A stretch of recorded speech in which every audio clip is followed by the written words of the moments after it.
અહીંયા એક તો પહેલાં ખુશી થઈ કે આટલા બધા લોકો આ સમયે પણ એન્જોય કરવા ભેગા થાય છે. મને 2-3 વખત અમારા મિત્ર છે જીતેશભાઈ, જે BSNLમાં રહી ચૂક્યા છે, એટલે એક વખત વાત કરી હતી. એટલે હું ખાસ એક કંપનીની પ્રોડક્ટ માટે આવ્યો છું, જે કંપની આજની તારીખમાં ગિફ્ટ સિટી ગાંધીનગરની અંદર રન કરે છે. કંપનીને 2.5 વર્ષ થઈ ગયા છે. કંપનીનું નામ છે સુટસ્પેસ ડિજિટલ પ્રાઇવેટ લિમિટેડ. આ કંપનીનો જન્મ થયો સરકારની એક વિચારધારાથી. હવે આને સરકારની વિચારધારા કેવી રીતના મેળ ખાય છે એ હું તમને બેઝિક વસ્તુ બતાવીશ, એટલે તમને થોડો ખ્યાલ આવી જશે. તમે અત્યારે બધા લોકો મોબાઈલ વાપરો છો. એ મોબાઈલની અંદર જે સ્ટોર કરો છો ને આને ડાટા કહેવામાં આવે.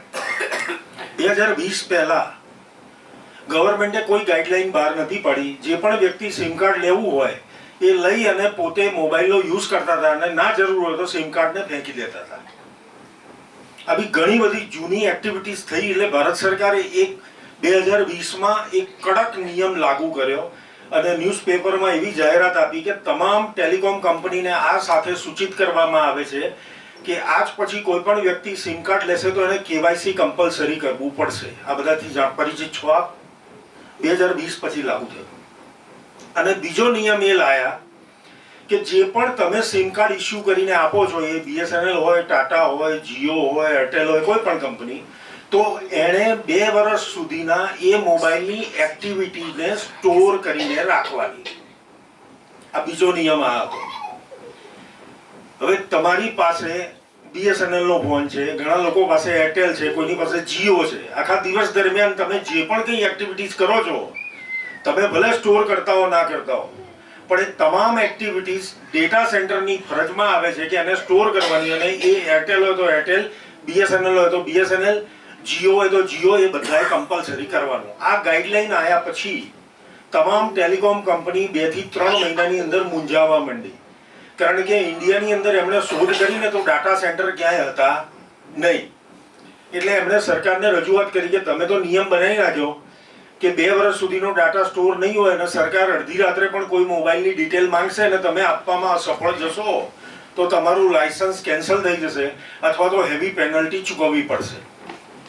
આ નિયમ તો તમે બનાવ્યો, પણ અત્યારે અમે ઇન્ડિયાની અંદર ચેક કર્યું ત્યારે ખબર પડી કે 138 ડાટા સેન્ટર છે, એનાથી વધારે છે નહીં. એટલે અત્યારે અમારી પરિસ્થિતિ એવી છે કે જેમાં મોટા ભાગે બેંકોએ, મોટી મોટી સંસ્થાઓએ, નિગમે, ગવર્મેન્ટે આ બધા ડાટા સેન્ટરની અંદર પોતાના ડાટા મૂક્યા છે. તો અમારે આ રોજે રોજના આવતા ડાટા જેને 2 વર્ષ સુધી સાચવવાના છે, એ અમે ક્યાં મૂકીએ? તમે તો કાલ ઉઠીને કહેશો કે નિયમનું પાલન નથી કર્યું, તમને દંડ લાગશે. અમારે મૂકવા ક્યાં? એટલે સરકાર બહુ ચિંતિત થઈ અને સરકારે વિચાર કર્યા પછી એમને છૂટ આપી કે જ્યાં સુધી ઇનફ પ્રોપર્ટી ઇન્ડિયાની અંદર નથી ડેવલપ થઈ ત્યાં સુધી તમે આઉટ ઓફ કન્ટ્રી મોકલી શકો છો. એટલે અત્યારે આપણે બધાના ફોનમાં જોજો, લગભગ 99% ગૂગલના માધ્યમ દ્વારા ગૂગલમાં આપણો ડાટા સ્ટોર થાય છે. બધાએ ઇન્ડિયા બહાર દરેક ટેલિકોમ કંપનીએ મોકલવાનો ચાલુ કરી દીધો. 2022માં ફરીથી સર્વે કરવામાં આવ્યો સરકારે, અને સર્વે કરતા ખબર પડી કે 80% ડાટા આપણા મોબાઈલનો આઉટ ઓફ કન્ટ્રી એટલે કે ગૂગલ અને એમેઝોનમાં જાય છે. હવે આ ચિંતાનો વિષય હતો. કઈ રીતે ચિંતાનો વિષય? તો તમે કોઈ પણ નવો મોબાઈલ ફોન લો છો, તમે જ્યારે તમે એને સ્ટાર્ટ કરો છો ત્યારે સિમ કાર્ડ ભરાયા પછી જેવું સ્ટાર્ટ કરો છો એટલે સૌથી પહેલી ડિમાન્ડ શું માગે છે? એપ ડાઉનલોડ કરવા માટે મેલ આઈડી માગે છે ને. મેલ આઈડી નાખો તો જ તમારી એપ ડાઉનલોડ થાય, નહીં તો થાય નહીં. હવે એ મેલ આઈડી નાખો ને એટલે એપ ડાઉનલોડ થવા માંડે. એટલે વચ્ચે એક પૂછે છે તમને એલાઉ, આવું આવે છે. એ એલાઉ નો મતલબ એવો થયો કે આપણને એમ ખબર છે કે આ એપ ડાઉનલોડ કરીએ છીએ એના માટેનું પૂછે છે, પણ ના, એવું નથી. એલાઉનો મતલબ એ છે કે તમે જે ડાટા જુઓ છો તમારા મોબાઈલમાં એ હું પણ જોઈ શકું છું ને હું પણ એનો ઉપયોગ કરી શકું છું. આવી પરમિશન આપણે ગૂગલને આપીએ. હવે આ બહુ ચિંતાનો વિષય છે, કારણ કે મારા મોબાઈલ ફોનની અંદર મારી બેંકની ડિટેલ હોય, આધાર કાર્ડ હોય, પાન કાર્ડ હોય, દરેક વસ્તુ હોય. એ બધી વસ્તુ આરામથી જોઈ શકે. અત્યારે દુરુપયોગ નથી કરતા, એ લોકો દુરુપયોગ કરતા નથી. પણ કાલ ઉઠીને ડર પેટસી ગયો ભારત સરકારને. કાલ ઉઠીને 2 દેશ વચ્ચે વોર થઈ ગયું અને કાલ ઉઠીને અમેરિકા એમ કહી દે કે મારે યુદ્ધ નથી કરવું, તમારા 80% ડાટા પડ્યા છે, નહીં મળે, જાઓ. તો શું થાય આપણું? 80% ડાટા આપણે મોબાઈલ ફોન ઉતાવળમાં ઘેરથી નીકળતા માનો કે 2 કિલોમીટર દૂર આવી ગયા ને ભૂલી ગયા હોય તો સાંજે જઈએ ત્યારે લઈએ કે તરત પાછા જઈએ? તરત જવું પડે ને પાછા. કેમ? મોબાઈલ ફોન ઇમ્પોર્ટન્ટ નથી, એની અંદરની માહિતી છે એ બહુ ઇમ્પોર્ટન્ટ છે એકબીજા સાથે કનેક્શનમાં. તો આપણા વ્યક્તિ તરીકે પણ જો આપણા માટે એક મોબાઈલ એટલો બધો ઇમ્પોર્ટન્ટ છે અંદર ડાટા હોવાને કારણે, તો આખો દેશ કાલ ઉઠીને અમેરિકા ના પાડી દે તો શું? આ ચિંતાના વિષયથી ભારત સરકારે જાગૃત કરવા માટે, જેમ સોલાર ઇન્ડસ્ટ્રીઝમાં જાગૃતિ લાવવા માટે દરેક ઘરની ઉપર અત્યારે સોલાર લાગેલા છે, આજથી 10-15 વર્ષ પહેલા આ સપનું હતું, એવી રીતના બીજો બિઝનેસ સરકારે ધ્યાનમાં કેન્દ્રિત કરવા માટે ડાટા સેન્ટરનો ડેવલપ કર્યો. અને એ ડાટા સેન્ટર માટે લોકોને જાગૃત કરવા માટે નોઈડાની અંદર મોદીજીએ 5,000 કરોડના ખર્ચે ડાટા સેન્ટર માટે એક 3 લાખ સ્ક્વેર ફીટ એરિયાની જગ્યા લીધી. અને એ જગ્યા લીધા પછી એમણે ડિક્લેર કર્યું કે ઓલ ઓવર ઇન્ડિયામાંથી જે પણ કંપનીએ ડાટા સેન્ટરને ડેવલપ કરવી હોય એ અમારે ત્યાં આવી શકે છે. અમે તમારી પાસે જમીનનું ભાડું ફક્ત ₹1 ટોકન લઈશું. આ સરકારની જાહેરાત છે. અને ઇલેક્ટ્રિસિટી, ઇન્ટરનેટ અને સિક્યોરિટી 24 કલાક મળશે.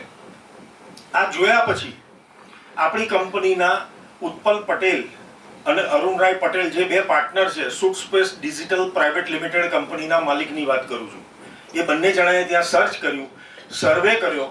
સર્વે કર્યા પછી ખબર પડી કે આ તો બહુ મોટો બિગ પ્રોજેક્ટ નાખવો અને તો ત્યાં જગ્યા મળે. એટલે સરકારને એક નાનો પરિપત્ર લખ્યો કે ભાઈ અમે નાના લેવલે ચાલુ કરવા માંગીએ છીએ, તો અમને કોઈ એવી વ્યવસ્થા ગુજરાતમાં કરી શકાય? એટલે સરકારે હા પાડી અને આપણને માન્યતા આપ્યા પછી 3 મહિના આપણા તમામ ડોક્યુમેન્ટ્સને સ્ટડી કર્યા પછી ગાંધીનગરની અંદર ઇન્ફોસિટીમાં ટાવર નંબર 1, ગેટ નંબર 1માં પહેલા મળે 110-111 નંબરની 2 ઓફિસ સરકારે ₹1 ટોકનમાં આપણને ભાડે આપી. અને સરકારે કીધું અહીંયા તમે ડાટા સેન્ટરનું ડેવલપમેન્ટ કરો. આપણી કંપનીના ઓનરે ₹10 કરોડ પોતાના ઇન્વેસ્ટ કરી અને ડાટા સેન્ટરનું નિર્માણ કર્યું. અને ડાટા સેન્ટર એટલે આપણે કદાચ તમને થોડો આઈડિયા હશે, હું ડાટા સેન્ટરની વાત કરું, ઘણા લોકોને મગજમાં એમ થશે કે ડાટા સેન્ટર અને સ્ટોર ક્યાંથી થાય? તો સ્ટોર કરવા માટે એક નાનું પાર્ટિકલ આવે. આપણે પહેલા મોબાઈલમાં મેમરી કાર્ડ ભરાવતા હતા, યાદ હોય તો ફૂલ થઈ જતું હતું, મેમરી કાર્ડ ભરાવતા. એ મેમરી કાર્ડની અંદર બહુ ઓછી જગ્યા હોય, પણ આ જે લેટેસ્ટ મેમરી કાર્ડ બનાવ્યું છે જેને નામ આપ્યું છે ટેરાબાઇટ. અત્યારે આપણે જીબી વાપરીએ છીએ, ગીગાબાઇટ. એ ગીગાબાઇટ 1024 ગીગાબાઇટ ભેગા કરો ત્યારે 1 TB બને, એટલે 1 ટેરાબાઇટ બને. 1 ટેરાબાઇટ. જે ટેરાબાઇટ આપણી કંપનીએ એક સાથે લોખંડના રેકમાં 3x6ના રેકની અંદર કંપનીએ 12,000 ટેરાબાઇટ લગાયા. એટલે 1 ગુણ્યા 1024 ગુણ્યા 12,000 આટલી ડેટાને સ્ટોર કરવાની ક્ષમતાવાળું નાનું ડેટા સેન્ટર ઊભું કર્યું, જેને સ્ટોરેજ કહેવાય.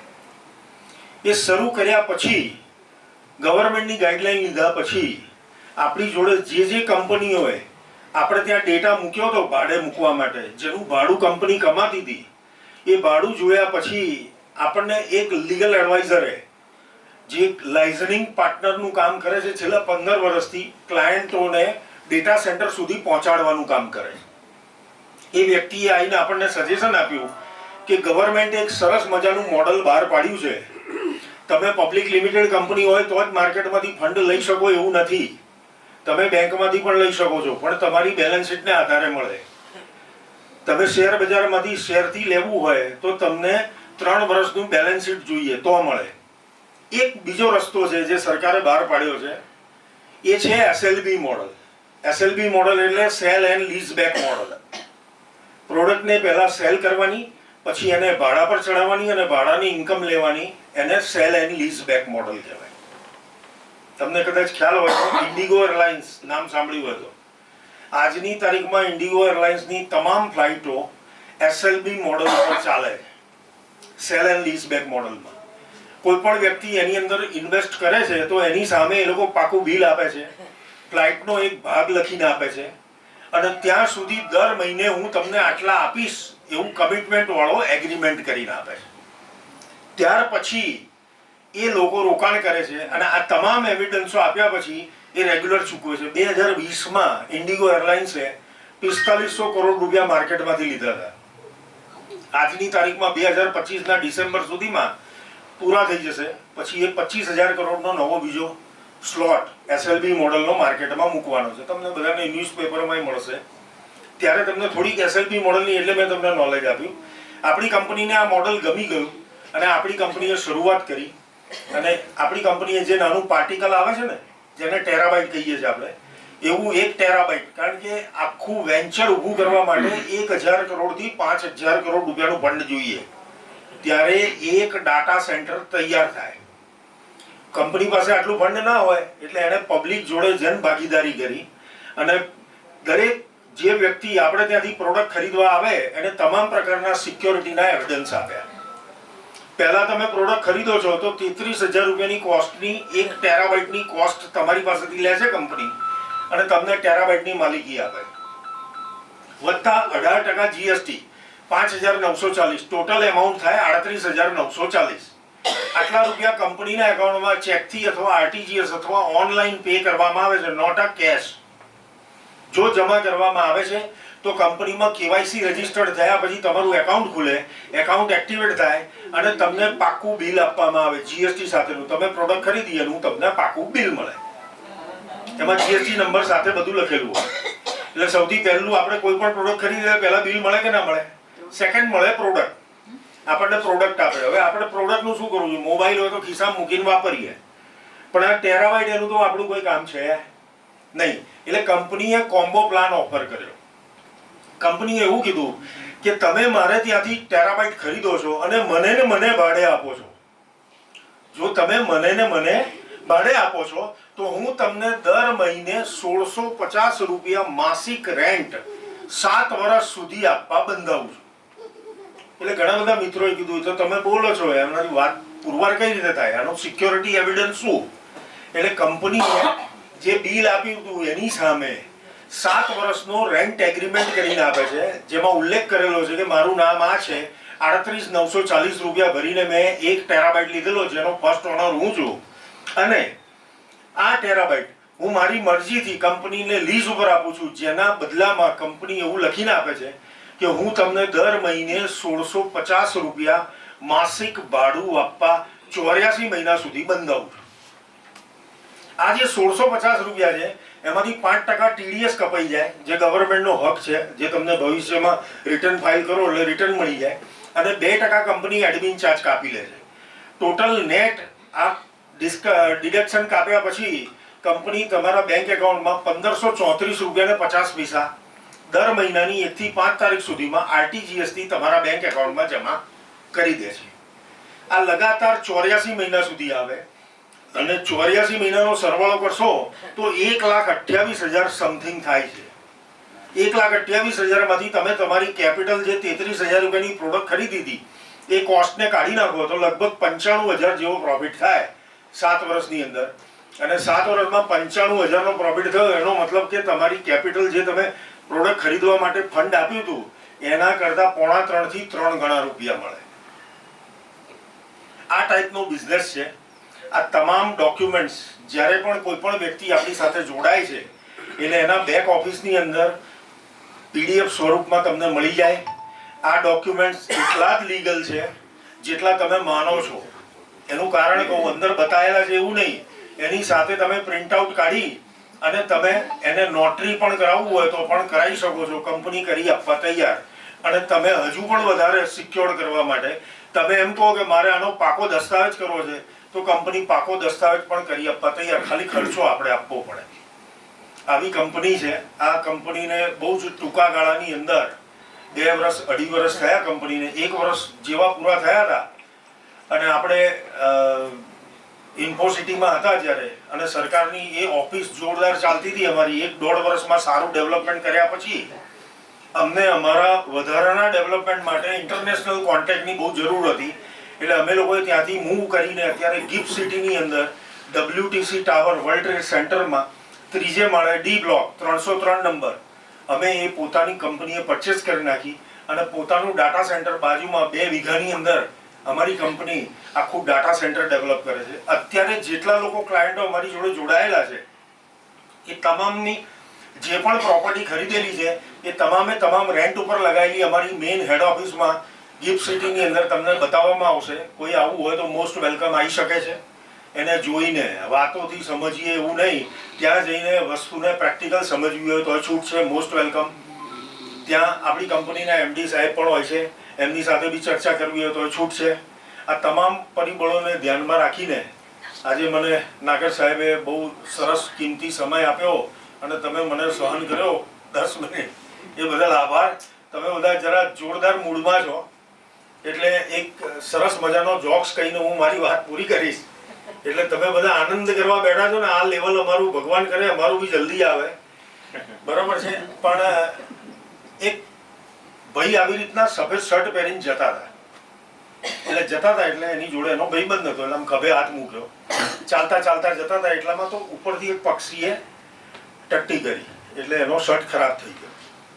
એટલે પેલો બીજો ભાઈબંધ હતો, 2 જણા ફંક્શનમાં જતા હતા. એટલે પેલાને એમ થયું કે આ પાછો 10 મિનિટ વધારે કરશે, એટલે ચીડાયો. એણે કીધું યાર આ તું ખરો છે યાર, આ કપડાં ખરાબ કરે છે, પક્ષીને જેમ ભાવે એમ બોલવા માંડ્યો. એટલે પેલો જેનો શર્ટ બગડ્યો હતો ને એ પગે લાગતો હતો ભગવાનને, વાહ પ્રભુ વાહ ધન્યવાદ.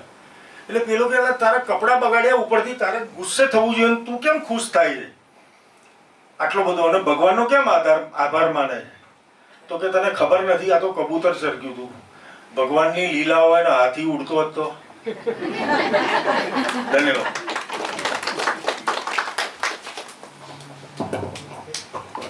તમને અહીંયા પેમ્પલેટ